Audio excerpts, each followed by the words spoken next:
Okay तो बेटा देखें, हम लोगों ने 4 पैरामीटर्स को पढ़ा है जो मेन है यहाँ पर हमारे पास। उनको हम लोगों ने पढ़ा है। एक प्रेशर को पढ़ा है, दूसरा टेम्परेचर को पढ़ा है, तीसरा मोल्स को पढ़ा है, चौथा वॉल्यूम को पढ़ा है ना। प्रेशर को भी पढ़ा हम लोगों ने जो है लास्ट लेक्चर में। टेम्परेचर को पढ़ा हम लोगों ने, मोल्स को पढ़ा हम लोगों ने, वॉल्यूम को भी पढ़ा हम लोगों ने, ठीक है। और इसी तरह से अब इन चारों को मैं यहाँ पर जो है वो क्यों लिख रहा हूँ या क्यों बता रहा हूँ, क्योंकि इन चारों में से हम लोग एक डेफिनेशन बनाने वाले हैं।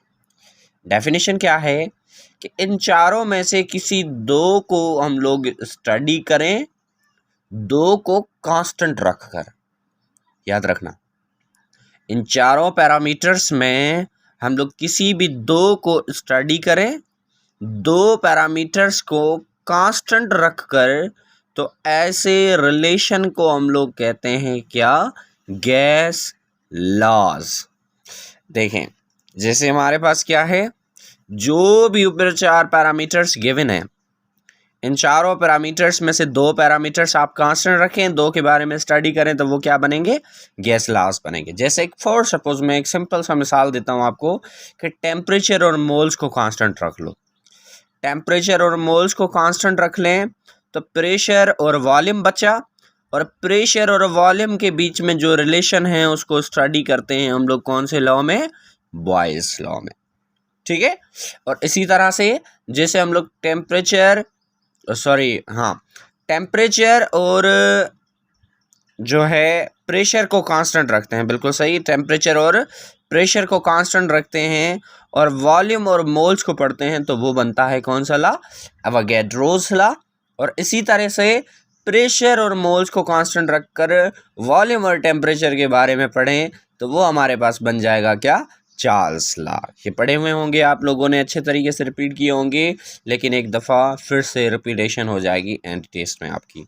ओके, तो हम लोग कंसर्न है किसके साथ बेटा? गैस लॉज में से सबसे पहला लॉ है बॉयल्स लॉ। सबसे पहले हम लोग गैस लॉ की डेफिनेशन क्लियर कर लेते हैं। गैस लॉ की डेफिनेशन क्या है? गैस लॉ की डेफिनेशन है the law which explains the relation between any two parameters given above by keeping other two is constant is called gas law। इन चारों पैरामीटर्स में से दो के अंदर हम लोग रिलेशन पढ़ें, दो को कांस्टेंट रखकर, तो उसको हम लोग क्या कहते हैं? गैस लॉ कहते हैं। अब जैसे हम लोगों ने अभी अभी समझ लिया है यहाँ पर कि हम लोग टेम्परेचर और मोल्स को कांस्टेंट रख के, मोल्स मतलब जो गिवन मास होगा उसको कांस्टेंट रखेंगे तो मोल्स कांस्टेंट हो जाएंगे, ठीक है। क्योंकि मोल्स हमें पता है डिपेंड ही करते हैं गिवन मास पर, तो मास को अगर हम लोग कांस्टेंट रख देते हैं तो मोल्स क्या हो जाएंगे? कांस्टेंट हो जाएंगे, ठीक है। तो प्रेशर और वॉल्यूम के बीच में रिलेशन पढ़ने के लिए टेम्परेचर और मोल्स को कांस्टेंट रखेंगे, तो इन दोनों को रिलेशन पढ़ने के लिए जो हम लोग लॉ पढ़ते हैं that is Boyle's law. Statement क्या है? According to this law volume of given gas is inversely proportional with pressure keeping constant temperature. पता है ना आपको क्या होगा? अगर हम लोग किसी भी कंटेनर के अंदर जो गैस फिल्ड है उस पर हाई प्रेशर अप्लाई करते जाएं, तो हाई प्रेशर अप्लाई करने से क्या होगा कि उसका वॉल्यूम डिक्रीज होता जाएगा। अब यहाँ पर जो है अक्सर मुझसे जब मैं ट्यूशन में पढ़ाता हूँ तो बच्चे पूछते रहते हैं कि सर हम लोगों ने इसका कुछ उलट तो नहीं देखा? कैसे? जैसे हम लोग बैलून में हवा भरते हैं, प्रेशर बढ़ता है तो वॉल्यूम तो बढ़ता है। तो देखें बेटा, बैलून के अंदर जब हम लोग हवा भरते हैं तो वहाँ पर मोल्स कांस्टेंट नहीं रहते, आप कंटिन्यूसली गैस को भर रहे हैं, कंटिन्यूसली गैस इंटर हो रही है उसमें। तो जब गैस इंटर हो रही है तो मोल्स कांस्टेंट कहाँ रहे? मोल्स तो बढ़ते जा रहे हैं ना। यहाँ पर मैंने लिखा है कि मोल्स जो वो कांस्टेंट हो। सर अब मोल्स कांस्टेंट आपने लिखा कहाँ है? तो according to this law volume of given gas, जो मतलब एक गैस गिवन होगी उसका ही, उसको ना बढ़ाया जाए ना कम किया जाए, तो उसी जो है गैस के वॉल्यूम को अगर हम लोग स्टडी करते हैं तो उसकी गैस का वॉल्यूम जो है वो प्रेशर के साथ क्या होता है? Inversely proportional. डिटेल्स लॉ की बहुत ही सिंपल है। देखें, डिटेल्स के लिए इसने क्या किया था वो सारा कुछ हम लोग यहाँ पर जो है अच्छे तरीके से डिस्कस करने वाले हैं। एक मिनट, फोकस थोड़ा सही बना लें हम लोग जी। ऐसे देखें बेटा, पहले मैं यहाँ पर समझा देता हूँ, फिर हम लोग पॉइंट्स पढ़ेंगे। एक जे टाइप ट्यूब लिया, जिसने रॉबर्ट बॉयल नाम के साइंटिस्ट ने जे टाइप ट्यूब जो है लेकर उसके अंदर एक थोड़ी सी यहाँ तक जो है मर्क्यूरी फिल की। इसने देखा कि गैस का वॉल्यूम यहाँ से लेकर यहाँ तक है, मतलब गैस का वॉल्यूम बहुत ज़्यादा है, मर्क्यूरी बहुत कम है, यानी प्रेशर जो है बहुत कम है। ठीक है, जब प्रेशर कम है तो गैस का वॉल्यूम क्या है, ज़्यादा है। लेकिन जैसे ही मर्क्यूरी का अमाउंट बढ़ाया गया, देखिए यहाँ से यहाँ तक मर्क्यूरी का अमाउंट बढ़ाया गया, यानी प्रेशर बढ़ाया गया, तो गैस का वॉल्यूम क्या हुआ, डिक्रीज हुआ। मतलब सिंपल सी बात ये है कि प्रेशर बढ़ाने से गैस का वॉल्यूम डिक्रीज होता है। स्टेटमेंट की तरफ आते हैं। According to this law, volume of given gas is inversely proportional with the pressure keeping constant temperature. वही बात यहाँ पर समझ में आ रही है कि प्रेशर बढ़ाने से गैस का वॉल्यूम डिक्रीज हो रहा है। यहाँ पर जो है प्रेशर बढ़ाने से गैस का वॉल्यूम डिक्रीज हो रहा है, नज़र आ रहा है हम सबको। ठीक है, जैसे बिफोर, ये आफ्टर है। उसके बाद क्या है, for finding the relation between the volume and pressure Robert Boyle used a J shaped tube. समझ में आया, जे शेप्ड ट्यूब इसने यूज किया। He first filled gas and then increased the millimetre of Hg in this tube. पहले gas fill की, उसके बाद जो है इसके अंदर कुछ क्या किया बेटा, मर्क्यूरी का अमाउंट बढ़ाता गया।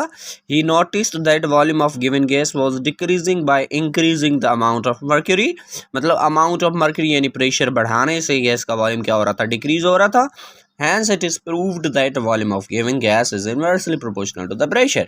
मतलब ये तो प्रूव हो गया एक्सपेरिमेंटली कि वॉल्यूम जो है वो इन्वर्सली प्रोपोर्शनल है। चलें ठीक है, अब हम लोग इसकी डेरिवेशन की तरफ बढ़ते हैं। डेरिवेशन बहुत ही सिंपल है। इन्वर्सली प्रोपोर्शनल आप सबको पता है, हम लोग कैसे लिखते हैं, वी इन्वर्सली प्रोपोर्शनल टू, अब इन्वर्सली प्रोपोर्शनल हम लोग लिखते हैं 1 प्रेशर, मतलब volume is proportional to 1/P। अब हम लोग जो है यहाँ पर किसको कांस्टेंट रख रहे हैं, टेम्परेचर को। V इज इक्वल टू, यहाँ पर कांस्टेंट यूज करेंगे, जब प्रोपोर्शनलिटी को रिमूव करेंगे तो कांस्टेंट K/P। अब यहाँ पर ये P क्या कर रहा है, K के साथ डिवाइड, इस तरफ आकर क्या करेगा, मल्टीप्लाई। मतलब V multiply by P is equal to K। Simple सी स्टेटमेंट यहाँ से एंट्री टेस्ट वालों ने उठाई थी, product of volume and pressure is equal to constant.